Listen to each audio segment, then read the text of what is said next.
В настоящето видео ще ви покажем как се записва и прочита фирма от файл в програмен продукт плюс-минус.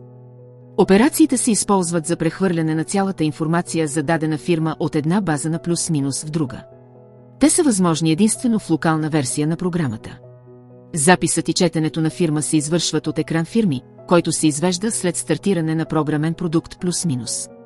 Данните за дадена фирма се записват, като в списъка с фирми се кликне с десен бутон на мишката върху наименованието и се избере запис във файл от допълнителното меню. Извежда се съобщение с местоположението на файла. Съобщението се затваря с бутон «Добре».